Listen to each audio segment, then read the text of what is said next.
associations, vous les connaissez peut-être parce que c'est des associations très marseillaises qui sont la APPI, je ne sais pas si vous connaissez. C'est une association qui permet aux familles, alors au départ c'était immigrés, maintenant c'est précaires et immigrés, qui fonctionne dans les quartiers nord de Marseille et qui s'est vu amputé d'une grosse part de subventions au niveau du département, mais aussi de la région.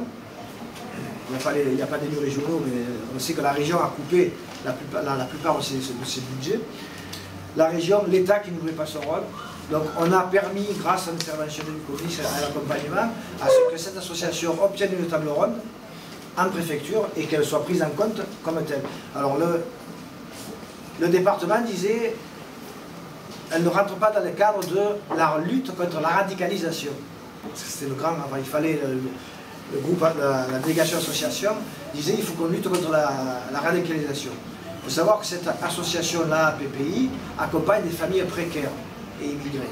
Donc ça veut dire que si on ne les aide pas à trouver un logement, si on ne les aide pas à accéder à un droit, c'est ça aussi, lutter contre la radicalisation. Il a fallu vraiment discuter avec le département pour que ça soit accepté.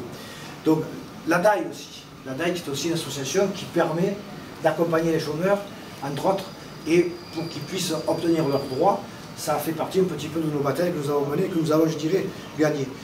On a rencontré aussi les centres sociaux, et là, malheureusement, aussi, vous savez très bien, c'est pas gagné pour eux, puisque, entre autres, avec la suppression des emplois aidés, mais ça, c'est pas du ressort du département, c'est effectivement du ressort de l'État, beaucoup de centres sociaux sont confrontés à de grosses difficultés financières et même sont prêts à mettre la clé sous la porte, alors qu'on sait très bien l'utilité des centres sociaux, notamment dans les quartiers de Marseille, mais pas que. Ensuite, actuellement se pose à nous, ça vous êtes au courant aussi bien que moi, c'est la loi Elan, la fameuse loi Elan qui est en train de discuter et qui met à mal